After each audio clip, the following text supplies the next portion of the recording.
So you want to go ahead and do the introduction?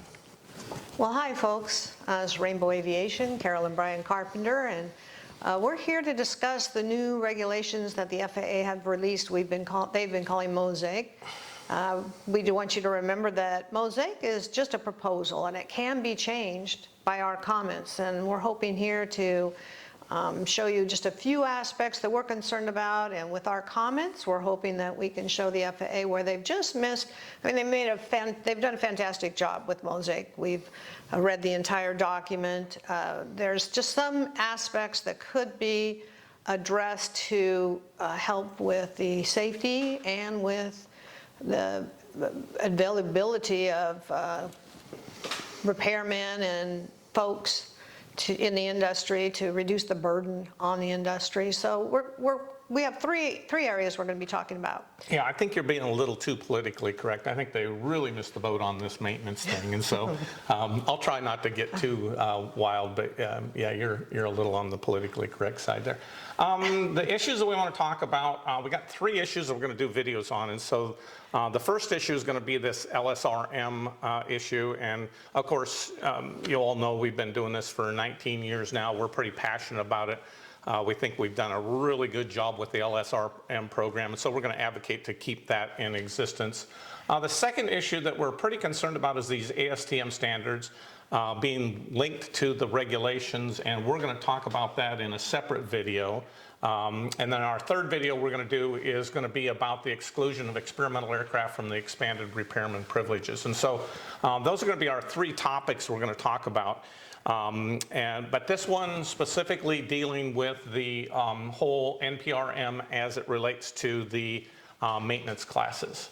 So the important thing to remember with the repairman maintenance courses is, you know, the FAA in their document itself has touted the safety record that we've had over the last 19 years. And they're still going to honor the certificates, so folks that take the 15-day class are grandfathered in as repairmen, and they would then, if they wanted to work on something like an electric motor, would have to take additional training. That's what we're proposing, but that's not what they're proposing.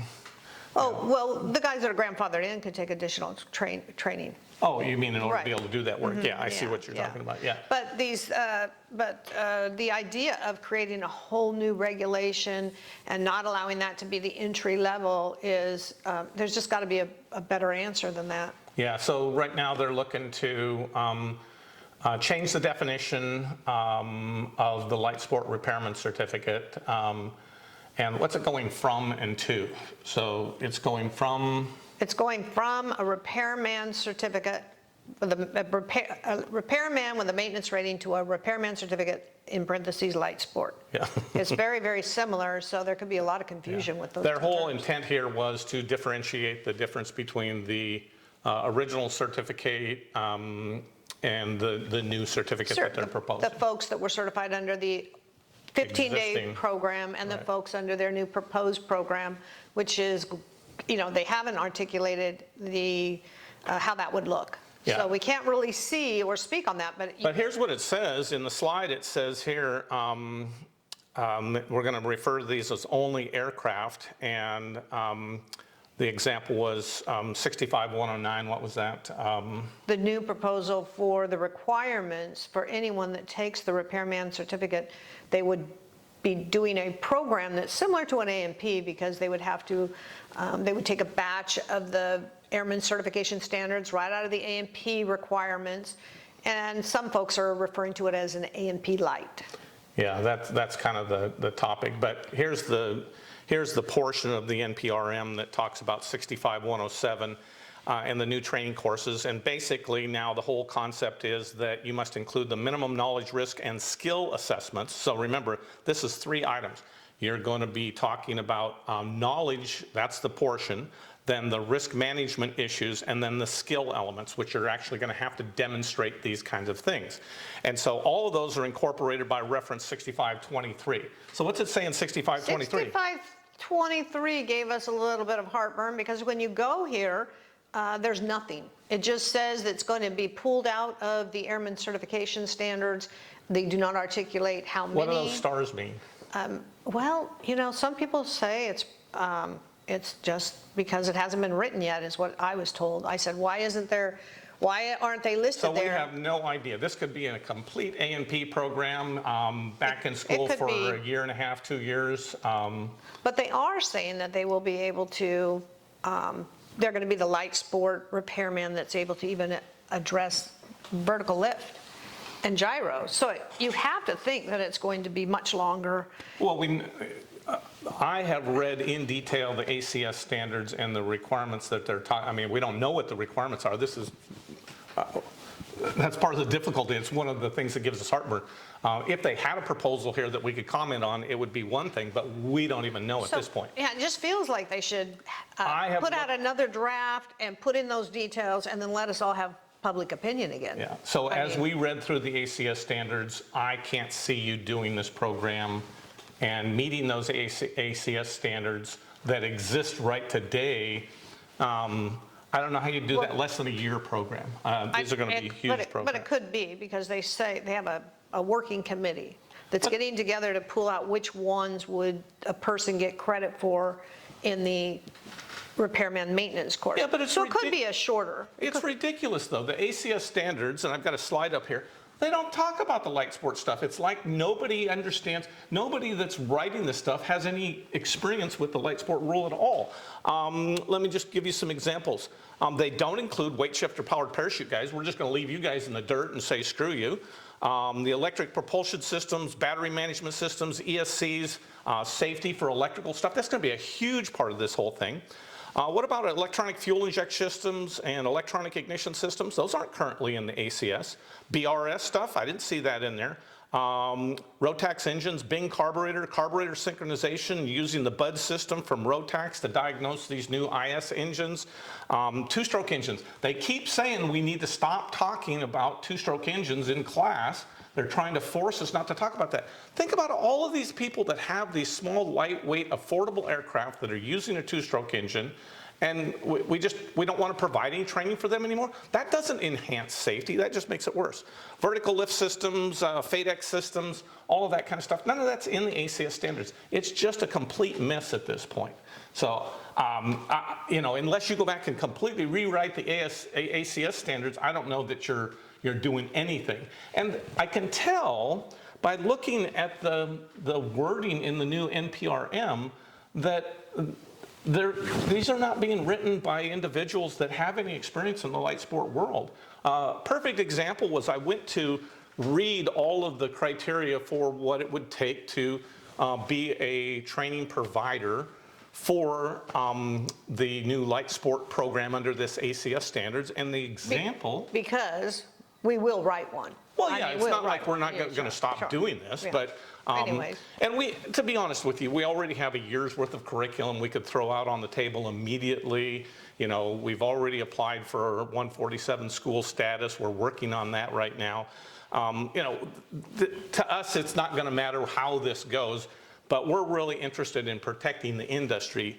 But to give you an example here, it said item 104 as a subnote down in this whole topic talking about the requirements for the training courses. It says the course provider must have a piece of equipment, for example, and the one example they use is really interesting, where the course requires the student to be able to perform a skill requirement to service a battery.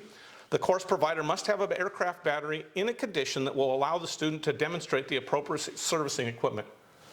There's no frickin' lead acid batteries in the light sport world. Nobody's using those. That's 30 years ago. We're talking about stuff that was 30 years ago. This is ridiculous. Nobody understands this light sport stuff that's writing this stuff. This is way off base. And that was just a perfect example that I pulled out of there. So anyway, back to the NPRM and what it says. Yeah, we're really interested to see that they in the NPRM mention that there is no reduction in safety to allow the repairmen with a 15-day course to continue to operate because they've had such a fantastic safety record. And additionally, a certified mechanic or repairman with a maintenance rating, you can't do it till you've done it before or you've achieved the training.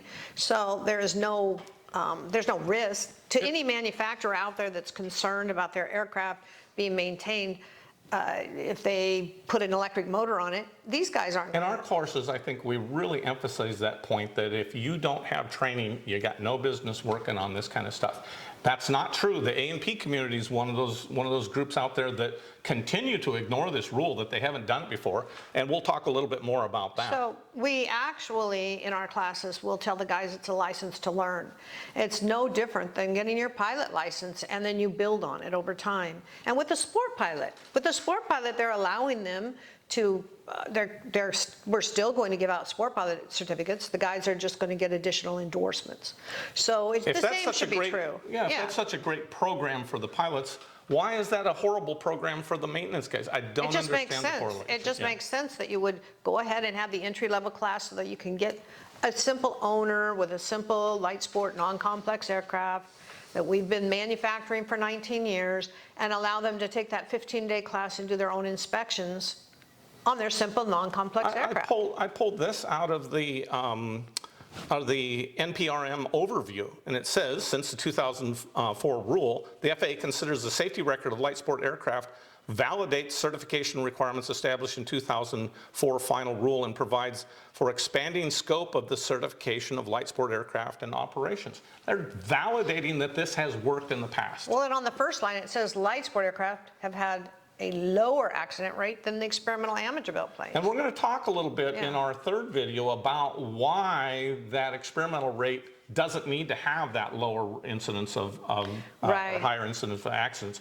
But that'll be on the third video that we're talking about. So the LSRM program right now, we are proposing that it remain intact, basically just like it is. We actually have, anytime that rule comes out like this, there's a lot of change that goes on, and there'll be a lot of winners and a lot of losers on these kind of rule changes like that. But anytime you come to the table, we really want to have some proposals on how we think we could improve this, rather than just bitch about what we've done so far. And everyone agrees that this proposal was pushed out ahead of time, that it is incomplete, but I don't know if they were trying to meet a deadline. I think that they were. That's what I keep hearing, is that someone forced them to get it out there. And it seems like the maintenance aspect was the last topic that they were discussing, because that's what seems to be rushed. And every single person that we talked to at AirVenture this year, when we talked to them about the maintenance side, they all seemed clueless. Did we talk to anybody that's on the ASTM committee that had any idea what was going on? No. I mean, it was like they've all been focused on this airplane side and this pilot side, and because it's really exciting. It's cool, we're excited about it. I mean, it's just it's awesome. But I think this got kind of left behind in the dirt, because I literally haven't found anyone that really knows what's going on with this. Anyway, so a couple of other points here that we want to make on the LSRM program. We think it should remain because we're going to show how increasing the requirements for this is going to reduce the number of maintenance personnel. And then this is passionate to me about the A&P-IA community. I'm not dissing on A&P-IAs, I'm one myself, but when they don't get specialty training. They have just had, when we see the maintenance records, when we see the airplanes, when I hear the stories about where the problems are coming from, the vast majority of the problems on these light sport airplanes originate from the A&P-IA community. Not because they're bad mechanics, because they're just missing some small bits of information about this kind of stuff. And you don't know what you don't know. Right, so. Exactly. But one thing that comes to mind is that we should learn from our past mistakes. And in the 1980s, we created primary category. And when we created primary category, it failed. It was light sport. It failed miserably. It was supposed to be light sport, but it failed, and it failed because you had to have an A&P do all of the maintenance and do all the inspections on these light aircraft, on these ultralight type aircrafts, the tube and fabric. And when they did that, it was the manufacturers that went out of business. And they went out of business because that's essentially the only difference between the primary category and the light sport. Accessible repairman training, so a person could be independent and do their own inspections. And remember, when these guys are doing the inspections, they're ASTM compliant aircraft, The manuals include all the parts, the materials, the method, the steps, the diagrams, the description, method to test to make sure that they've done it correctly. I literally don't know how someone today as an LSRM working on an airplane could make a mistake. If he's already done the thing, if he's got the manual and he's following the procedures. If you And look, he's done the task before. yes, and he's following the procedures. I mean, literally, I mean, the road tax manual gives you every single possible step, what tools you need, what equipment you need, what gasket sealer you're going to use. And in addition, everybody that's taken our class is part of a support site. So if they are having a question or they can't find something in the manual, well, they post it there, and between the light sport community, we have over 800 members on that site, as well as manufacturers. They have access to the answers that they need, and they have support, which is fantastic. Yeah. Anyway, we're going to cover more of that a little bit later on here, but let's talk about some of the concerns, because if we want to address the current proposal, there's usually a reason why the proposal is taking place. Why are we going this direction that to us seems absolutely ridiculous to go down this path?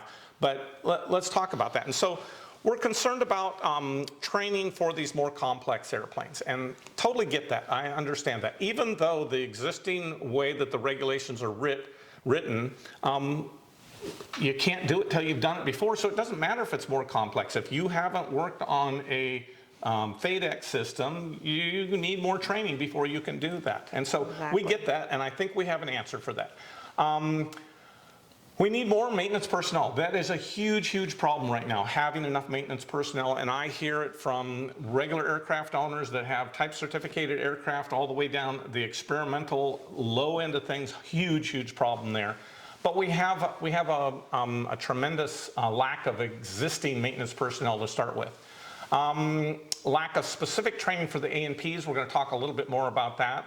Lack of training for all these new technologies, we get it. That's going to be a big deal, especially like with the electric power aircraft and the vertical lift aircraft. That's going to be a big deal.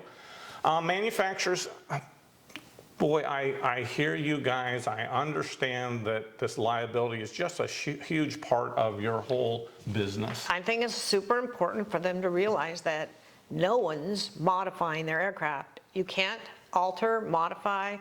You have to replace like with like. Everybody is protecting the design. And again, a repairman can't do it till they've done it before. Yeah, and the guys that are breaking that, the A&Ps. Exactly. Because they didn't know. Exactly. They're treating it like an experimental airplane. They're out there modifying. They don't have an LOA. They don't even know what an LOA is. Right. I mean, you just mention the word LOA and they go, what's that? And so, you know, we got to get some more training to these A&Ps No, I out was there. talking to one A&P, and he said, well, I figure I got an N-numbered aircraft out here, and I'm an A&P, so I can do what I want. Yeah, And he was modifying it. Yeah. Well, we've had, I mean, thousands and thousands of stories about these kinds of problems. And the most egregious ones come from the ANPIA community because they believe they can do so much that, and it's just a retraining process is all we need to do. The other concern that we have right now is we're going back to this concept of more complex airplanes. We're leaving the small manufacturers, the manufacturers of these simple, affordable airplanes. I don't know what we're thinking here. It's surprising because you know, unless you're old like me, you may not recognize the origins of all of this light sport program in the first place. This was all built on the back of the extremely successful ultralight industry back in the 80s. And that program was so successful, and the reasons it was successful is because we were building low-cost aircraft that we could afford. We were able to maintain the airplane ourselves. There weren't onerous requirements on, flight training and stuff like that. And that was part of the problem that also existed. And of course, there was bad press amongst all those ultralights. But that community, that ultralight community is what built this original light sport rule that we're under right now. Well, they were seeking financing, and they couldn't get financing without insurance. They couldn't get insurance without an N number. That was the history. That was the goal. And you needed, if you're going to insure something, you want it maintained to some certain standards. And so that was all pushed by the ultralight industry to do that, to be able to make these aircraft affordable.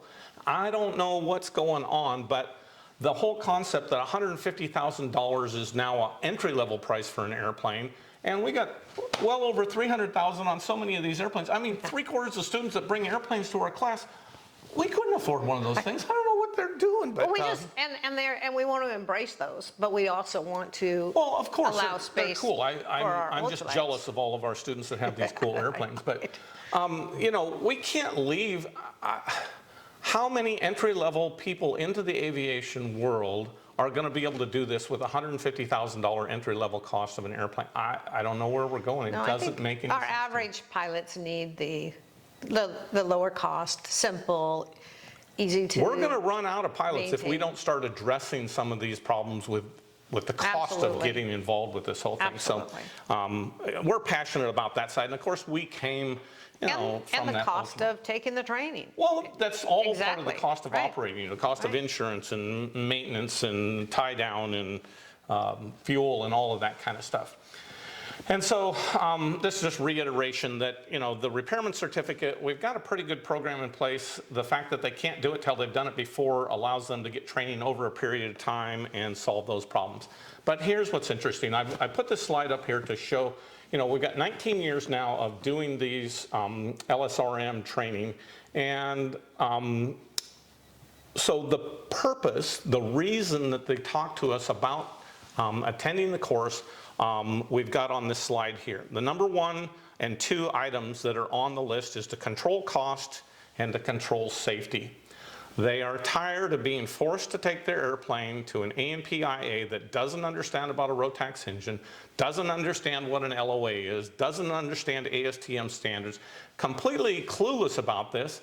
They're doing stuff to their airplane. They don't have any idea how to do a carb synchronization. I mean, these guys are, it's not because they're bad mechanics, it's just they don't know this kind of stuff. It's not their area. It's It not would their be area, like, it would be like one of our guys going and working on a helicopter. It's just outside their area. Exactly. And so the owners and the flight schools are primarily looking at getting control over their aircraft because safety, to be honest with you, safety is one of the, it's the pinnacle of their whole success of their operation. Even if it's just your own airplane or if it's just, nobody wants to fly an airplane where they don't have control over the safety and the cost on it.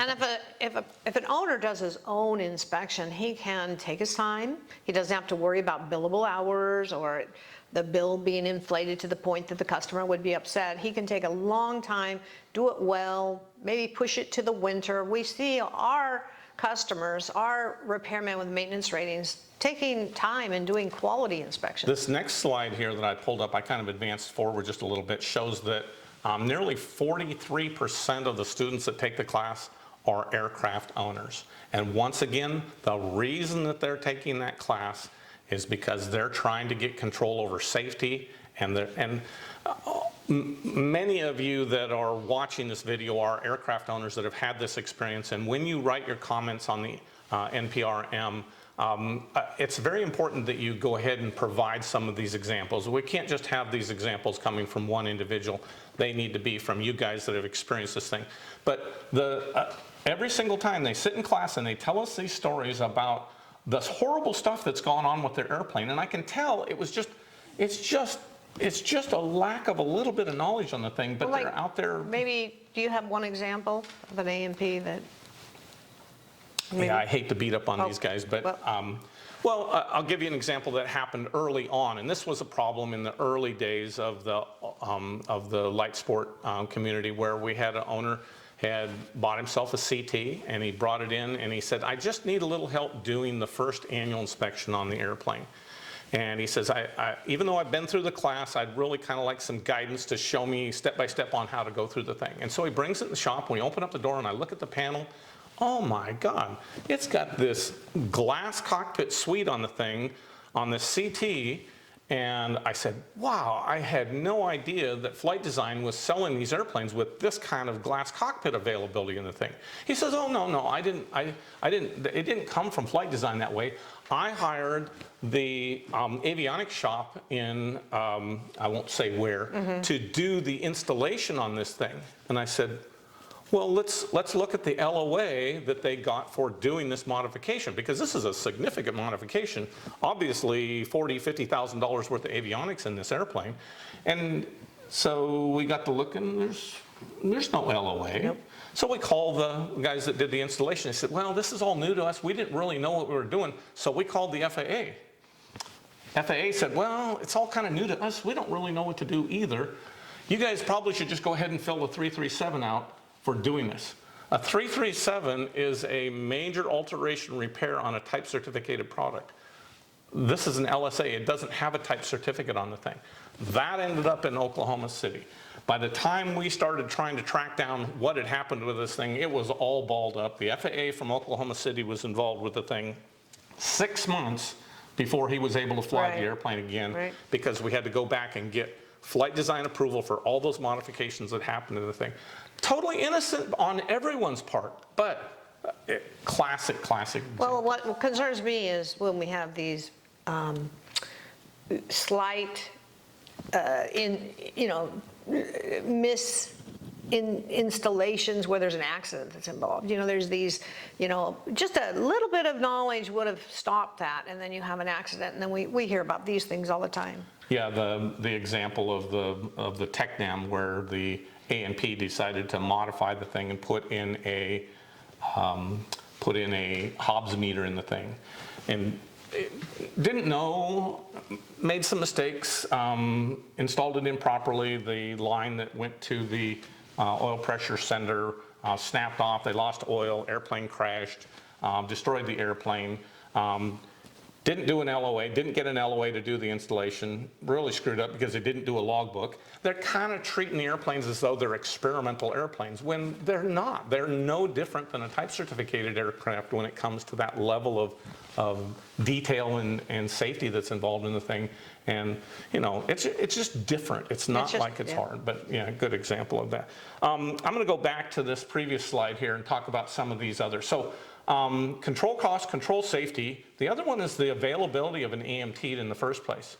Now I already said that A&Ps are part of the problem.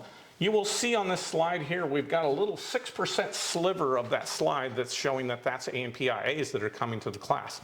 And we love those guys. Those guys now, they've all got all of that A&P experience, all of that knowledge from that type certificated world, and now they've just gotten enough information to get up. They are a godsend to the light sport world, because now they're able to go out there and really make an impact on safety and maintaining these airplanes properly. So we love those guys to do it. The other group that we have at A&Ps is the group that know that they don't really understand the, let's say, Rotax engines, and they just have decided that, no, we're not going to work on those. In fact, a lot of our guys partner with the A&Ps that are used to doing the other stuff, so that they've now got somebody on the LSRM side, and they've got somebody, but those guys that know they shouldn't and don't work on the airplanes, thank you for being one of those guys. Until you get trained, we really recommend, and it says in the FARs, even for an A&P, you can't do it till you've done it before, but yet the group that's giving us the grief is those that are out there that aren't trained, and they're just treating it as though they actually use the term that they're just kind of toy engines. Could not be further from the truth. I mean, way more complex than many of these traditional engines that we have out there. But the A&Ps that are out there for the light sport community, if you're stuck trying to find an A&P, boy, that's sometimes tough. And so the reasons for taking this course, of course, is they can't find an A&P within geographical range that makes it feasible to work on the airplane, or worse yet, they're at a small airport, doesn't have any maintenance personnel at all, or they're on their farm in Nebraska and there's no accessibility. If your airplane's broken, that means you're hiring somebody to come in there to work on the thing, and that availability is really, really small. Well, the other thing is that a lot of A&Ps, I know when we had a full service FBO in California, if we selected the box that we would do an inspection on, because we were a full service FBO, if we selected the box that we're going to be doing experimentals, our insurance went up. And so that also, even if you find an A&P that is friendly to the light end of aviation, which is rare, sometimes their airport or their insurance or some other entity, discourages them. Yep. And so I'm not going to beat up on the other reasons there. But so on the student demographic, you'll see the independent CFIs. They're a good chunk of so the flight schools and the CFIs, those make up almost the same numbers as what we have with the individual aircraft owners. But all of those, 3/4 of this picture, the student demographic is someone that's basically looking to get control over safety and the costs of their aircraft. Both of those are huge deals. And if you can't control both of those, you're not going to be in business for very long. 12% of those are aircraft manufacturers, and we love to have those guys because they now become part of our support network on LinkedIn, where you know, I think we're 80% of the manufacturers have sent somebody, haven't they? Oh, I'm sure. Yeah, and so the manufacturers, oftentimes they'll take somebody that they found locally, they want to train them, they really can't afford to send them to A&P school, and it's not necessary to send them to A&P school. They've got a very specific task. They're going to put them in the paint shop and they're going to let them paint the airplane, and that's going to be their job. But before they start them in the shop, they'll send them, get them basic training, know what the do's and the don'ts are, what they can and what they can't do, how to access the information, how to look up LOAs, how to look up safety directives, how to do service bulletins, all of that kind of stuff. And those guys make great entries, and we have manufacturers that keep coming back, sending new students to us because of the availability of maintenance personnel to start with. And if you're going to put them in a manufacturing environment where it's pretty specific, we don't need a 2-year program if they already know how to paint. Why do we need that? That doesn't make any sense. And then about 12% think they're going to start a maintenance service business. They've already seen that the demand is absolutely huge, and to be honest, the number one call that we get all the time is people wanting an LSRM to come work on their airplane. And you'll see that only 12% of all our students are even willing to go out and work on other people's airplanes. They've got other agendas, the reason that they're taking the class. And so, you know, this aircraft owner, he's invested $150,000 or $200,000 in his light sport airplane. He wants to keep it safe. He wants to do the maintenance correct. He can take as much time as he wants. Whereas if you give it to an A&P or IA that's doing this for a business, there's always that constraint of, you know, time to do it the right way and putting in enough effort without getting the bitching that naturally comes back when they get the bill. And so it's kind of a no-brainer for especially for those aircraft owners. This is great. And if we make this program like the proposal suggests, where it's an ACS standard that is a year-long program, that will dry up overnight. And the manufacturers aren't going to be able to sell airplanes. But again, we don't know if it's going to be a year or 6 months or... It doesn't matter. It's a stupid program anyway.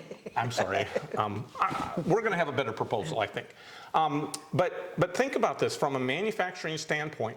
Many of the people that are buying airplanes for their own use, they want the SLSA airplane because it's manufactured to a higher standard. They like that fact that it's got some standards that it's built to.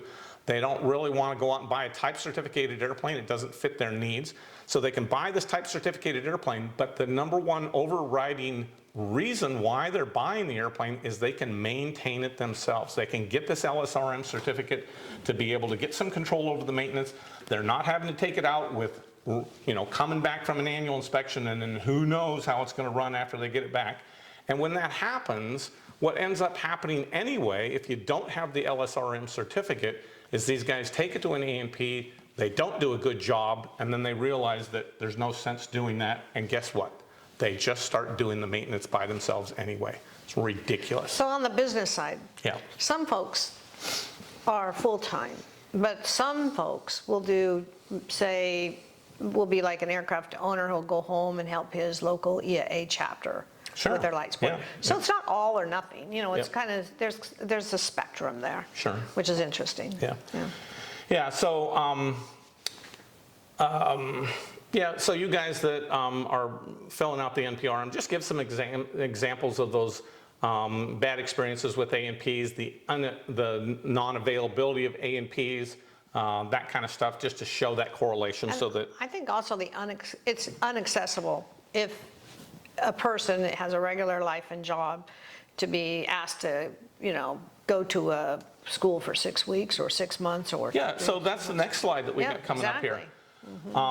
These are the impediments to student enrollment, and you can see that 2/3 of the reasons that prevent students from taking this class, 15 days, brutal. And we want the average pilot to take this class and have that education. He's going to keep his plane in a much safer condition than if he's not allowed any aspect to take any training to increase his knowledge. And how many hundreds of students have we had sitting in class telling us, I'm never going to do any of the maintenance. I just want to be able to have the knowledge about the systems. I want to know that when I take it to my A&P, he's doing it the right way. They've had experience. They know that they don't, that they're not getting the service that they need. They want to get some control over this thing. Right. And just the simple fact of giving that systems knowledge about, if you're doing your pre-flight and you pull your finger out of your exhaust and it's black, you shouldn't get in the air. That's kind of no-brainer. These guys are really getting a lot of value out of that 15-day training, but it is a brutal aspect for them. In fact, I think in the very beginning, the FAA required that we do 5 days on, take the weekend off, because the FAA's concept of this is that 40-hour work week. Yeah. And they felt that we didn't want us abusing them, so. And then the first time that our supervisor allowed us to do it, like, 7 days on and a day off and 8 days, he said, we'll see what the critiques say. And of course, the number one critique item before that change up was, why am I sitting on my hands away from home 2 days doing paying a hotel, paying a hotel? It doesn't make any sense. Nobody liked that. And then when we went to the 7 days on, 1 day off, 8 days. We saw a big increase in the demand for the course, because now with your 2-week vacation, because we're running through the weekend, we saw a big increase in the number of people being able to take advantage of the knowledge and the information that they were learning. Yeah. And so we know that there's this correlation with that time away from home, from work, from the family, from the dogs. All of that kind of stuff is a big burden on these students. And you know what? It's kind of interesting, because I think they kind of just nailed with 15 days. I think that was all EAA. EAA came up with that, and the 2-day they said that they wanted a person who owned a plane, like an experimental aircraft, to be able to do it on the weekend and not have to take a day off of work. That's I what they remember said. those meetings very early on with EAA and the industry. And the time frame was all, I think, EAA's,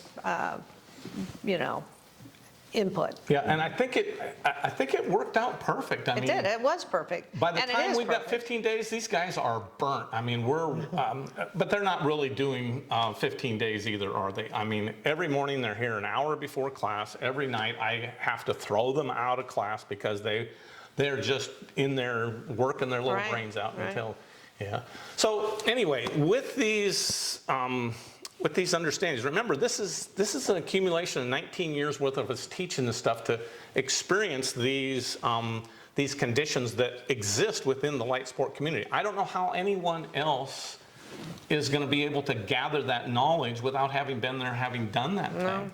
I don't know. And when we try and import this information to others within the industry, and even with the FAA, and boy, a lot of resistance. We offer them free seats in the class so they can come and really see what it's about. Well, I think that, to stand up for our inspectors, they can't take gifts from our. I don't know how this is a gift. We're trying to help them help us, and I think they should be taking advantage of that to see what's really going on in the real world. I don't know how you do this behind a desk, sitting someplace, and never have worked on a light sport airplane in your life. I don't get it. Anyway, so we got some proposals here that we want to propose. First one, leave it alone. Stop messing with this thing. That's our number one proposal. Just leave it alone. Well, and I think leave it alone and add additional training ratings. That's proposal 2. And so here's proposal 2. Leave the existing program alone, once again. But this time, the existing LSRMs, they're not going to lose any privileges. They'll gain a few limited privileges with this proposal. No new category of certificate, but rather do solve the problems by add-on ratings for more complex airplanes. So, Which is very similar to what we're doing with the sport pilots. Yeah. Additional endorsements, our LSRMs will just get additional training for each area, like an electric motor workshop or yeah, the we'll like. cover that here. But what they're asking in this current proposal from the maintenance side is, okay, if you want to fly an airplane, we'll start you off as a student pilot and a private pilot, and then we'll get you an instrument and a tail wheel endorsement and multi-engine rating, and then we're going to let you fly the J3 Cub. Right. It's ridiculous. That doesn't make any sense. Why not just allow people to build on this a little bit at a time? And so, As we have been for 19 years. well, exactly, yes. How many of our students come to our class, they get training on the thing, they recognize the value of taking Lockwood's or Ronnie Smith and Morris's classes and all of that kind of stuff, and all of the Rotax training, Continental training, Lycoming training, They'll get additional Jabiru training. And avionics. There was one of our guys in Kansas City recently. All of the EAA add-on programs for sheet metal and electrical and all that kind of stuff. Sure. And we tell them it's a license to learn. Yeah. Yeah. Why do we need to start everybody out at an ATP before we let them fly a J3 Cub? Doesn't Right. make any sense. Right. And so anyway, for this, the existing proposal, we're proposing these add-on ratings, and then for simple non-complex airplanes that do fall out of the current regulations, but they don't have any of these complex systems. Let's just say a carbureted 0320 on a Cub that has a higher weight than the 1320. The existing LRMs would be able to work on those airplanes. They're not more complicated, they're just a little bit faster and a little bit heavier.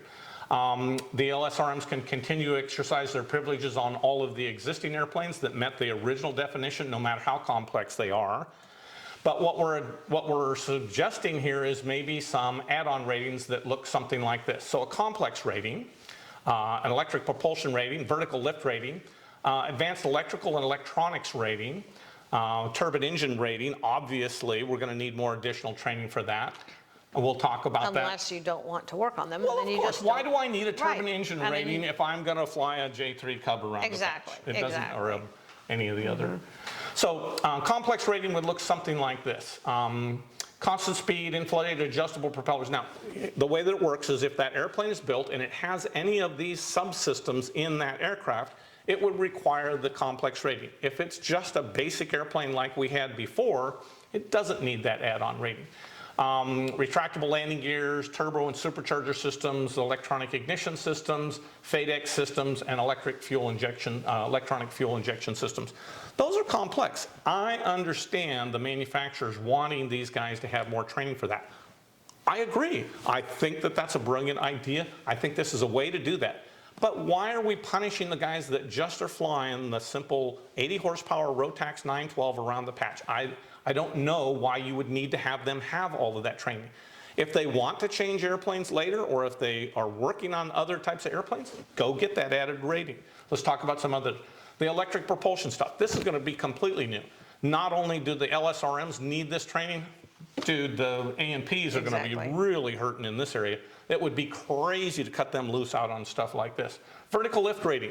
This is going to be a huge thing. Obviously, this is going to change our world. I believe this electric stuff is going to have a paradigm shift greater than the jet age, and I'm very passionate about it.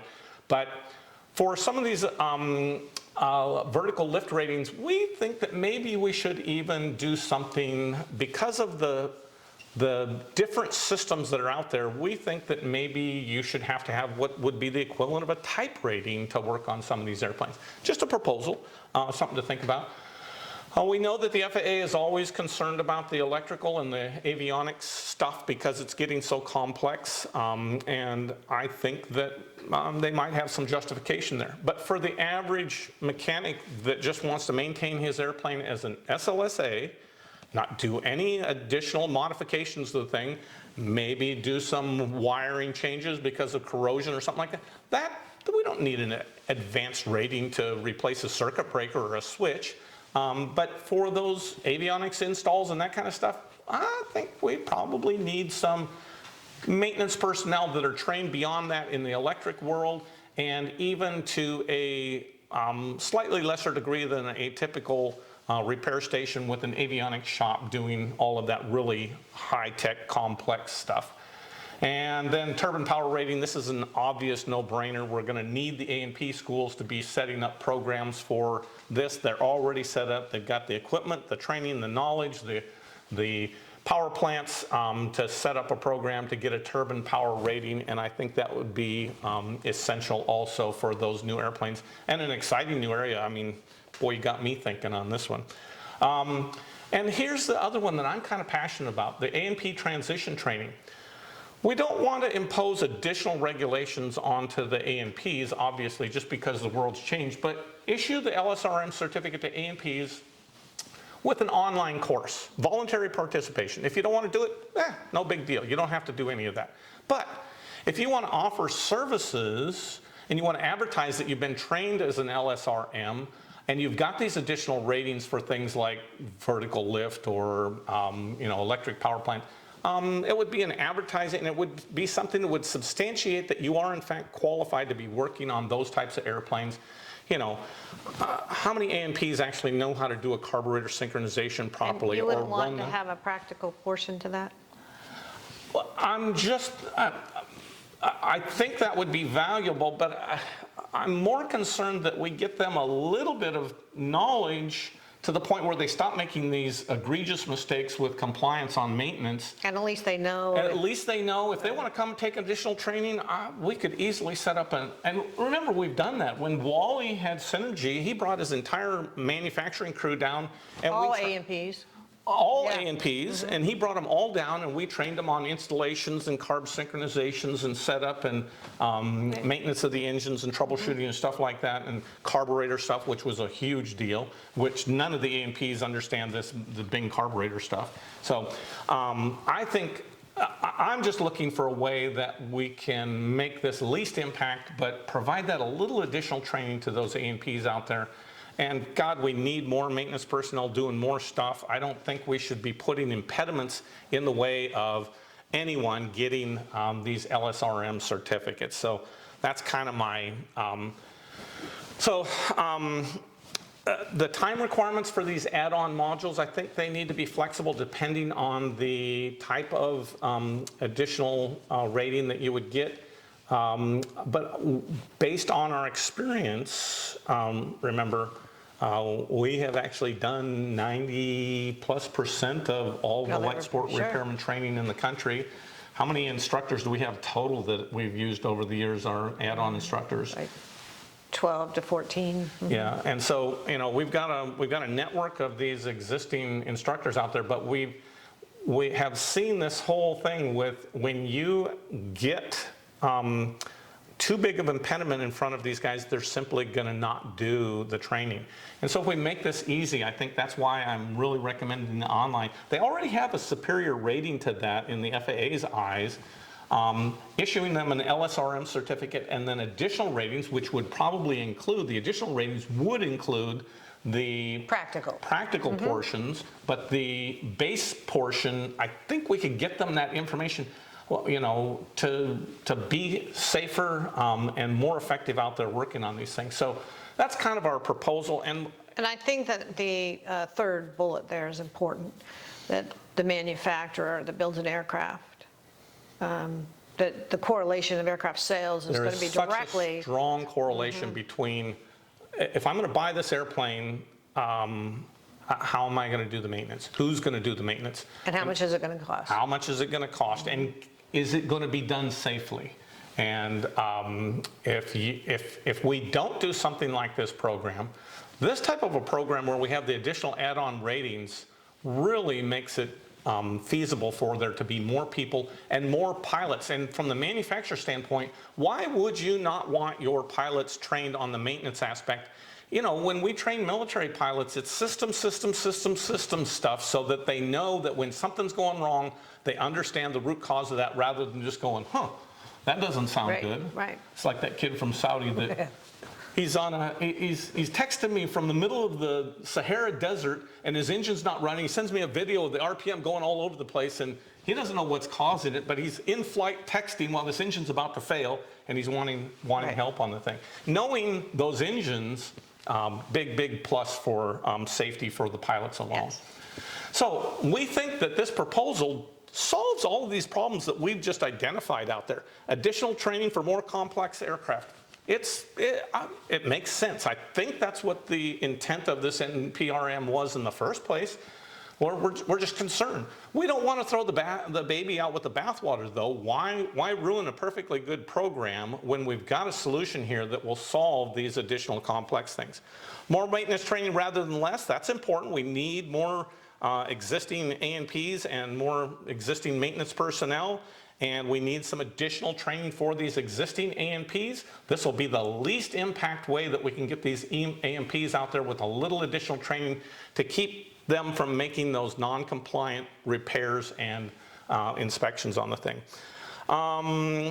Additional training for all these new technologies, going to be really important. There's some huge changes in the work, and this new NPRM looks like it's going to bust the doors wide open for all kinds of really cool stuff. We're excited about it. Manufacturers will sell more aircraft as a result of making this rating accessible. We've just seen it over the last 19 years. They come to class, they say, I wouldn't have bought this airplane if I couldn't get this maintenance rating because I live out in the middle of Nebraska and my closest spot to go get training or to go get maintenance done is here. And it doesn't make sense for me to do that. But this, I can take care of the airplane myself. And think about the motivation here. There is no single person more motivated to do a good job on their airplane in regards to maintenance than the owner of that aircraft. Why am I going to send this off to somebody else that doesn't really, doesn't have the training, and he's always worried about spending too much of your money on the thing, and he doesn't have the time or the resources necessarily. The guy that's got his airplane and he's got his butt strapped in that thing flying around, he's the one that's concerned about doing this right. Exactly. So we also, I can't emphasize enough this whole concept really killing the light sport end of things, and this recurrent theme that keeps coming up where, we're just going to ignore all the guys with the lightweight, low-cost aircraft. If it's lightweight and low cost, those are a small group of people, and they're not as reliable. The reason they're not as reliable is because we've got A&Ps out there that got no idea how to work on these two-stroke engines, but yet they're experimental amateur-built airplane. They're required to have an A&P, and so now it gets to the point where it becomes more and more dangerous when we get less and less of this training. I really think that we should be rethinking that. So anyway, we don't need to beat up on this. I think we've kind of outlined our program. I think that now we can go forward, and you guys, we want to be careful though. Did you say that we can only make one comment per person? I think just one. I think you get to one comment per person. I don't see why you would be able to just repeatedly comment, but yeah. I'm just going to do one. I think you have to say who you are, and I would suggest that you say, I'm a pilot or I'm a repairman. And our demographic from our students is brilliant. If you guys are actually telling you who you are, what space shuttle pilots and Navy flight test pilots, Blue Angel pilots, airline pilots. Right. In fact, the last 3 years, half the class is airline pilots in the class, and it's because COVID shut everything down. They've been wanting to take the class, but all of a sudden, they've got some time off because the airplanes aren't flying anymore, and so now we're getting airline pilots in the class. And I can tell COVID's over because the number of airline pilots have not signed up. They're back to work now hard. But use your credentials to try and validate that this proposal needs a little redirection here. I think that will be helpful if you guys will use your credentials, because awesome group of students over the years that we've had. Well, we have 2 other videos that we're going to be doing. The ASTM standards incorporated and our concerns with that, and our idea for experimental amateur-built owners whose aircraft, they bought it, they're not the original builder, they can't do their own inspection. There's a higher safety risk there, and the statistics are higher for them. But I think if they could be included in a program like the 2-day inspection course, something similar, we're going to talk about that. Yeah, we've got each of these are going to be probably the same length as this video. Mm-hmm. That's why we're breaking them up. And so you might want to comment until we get these other 2 topics out of the way. We're going to try and do those in the next couple of days and follow up right behind. this is a lot of work, and man, talk about a whirlwind reading these regulations Right. and trying to figure it out. It was Oh, crazy. my goodness. We had the FARs out, we had the printed new proposed rules. Online stuff so we can online, and we were search going it, and back we're and going back forth. and It was forth. crazy. So, If anyone else has ever figured this out, give us a call. I don't think well, anybody's it's got it because figured it's just yet. not there, which is what we're going to talk about next. But we do want you to think about waiting to comment until we're done with all 3 videos. We have a link to the registry, and I'm sending out an email blast. The following 2 screens with tips for making your comments, as well as a link to the registry where you can make your comments. It's super important that we all do comment. You know, the rules haven't been changed in 20 years. It takes a long time to change the rules, and it'll probably be 20 years that we're going to have to live with the way that this is going to all shake out, and we can't tell exactly what they have in mind because so much is left out of this new proposed rule. Yeah, really kind of a premature launch on this thing. I think so. And I think that's one of the comments that we should say. yeah, I do too, and it's kind of interesting. But Carol's got some comments on how not to get all wound up like I typically Yeah, do. you're not supposed to rant like Brian does. No That was ranting. uncalled for. No ranting. And say who you are. Give specific solutions to what your concern is. Don't just copy someone else's comment. The FAA has a computer system that'll just stack those exact copies into one. So if they got 500 of the same comment copied and pasted, they're just going to stack it into one. So it needs to be in your own words. This slide shows the screenshot of the register where you would go in and you would select that green button. And we're going to have a link comment. down in the bottom to this, have a link and then to you're going to this. have on your site and also on your On the Rainbow email blast. Aviation site, we'll Yeah. have a link, and we'll have a link to this video on and the next 2 videos coming up on the Rainbow site. Yeah. RainbowAviation.com. Yeah, and so that's kind of the summary of this first part about the LSRM thing. I'd love to hear some of your comments in the video about stuff that maybe we've missed or we're not thinking about. Would love to hear about that. Very likely that we will have to either correct this video or maybe shoot a 4th one or something to help address some of We're the other looking comments. at a year from today before this is going to be all finalized, and we're part of the ASTM subcommittees on maintenance, so we'll be getting more information as we go forward. We have requested to be on the ASTM working committee or not the ASTM, but the Airman Certification Standard Working Committee for what standards they are going to require for the class, but haven't heard back. I don't even know if we've gotten to the right person yet on that. But I think that we should be included. I mean, we're the only ones that have been teaching this for the last 20 years for glider, weight shift, powered parachute, and airplane. We've taught the majority, and it seems kind of, like obvious that we should be included in those conversations. But we keep asking to be included in. But we don't know what's happened to the email or I don't know. I'm still working on it. We'll see. We'll report back on that as well. But we do appreciate you guys taking the time today for us to share with you our concerns about the new MOSAIC, and looking forward to seeing you in the next video. And so also remember that we need a lot of support to get this stuff fixed. And so the more that you will forward this video or forward your comments Right. to other people, I think we can kind of snowball this enough to where I think we can get some more comments. But I'm also a model guy and RC guy, and the general consensus in the RC world was that, when this whole thing came out, it didn't feel like anyone's comments were actually being listened to. And Or maybe there they was a didn't lot get enough. They only had, and that's what I'm concerned about, is if they didn't get enough real solid positive feedback, maybe that's, the model industry just thinks that everybody ignored them.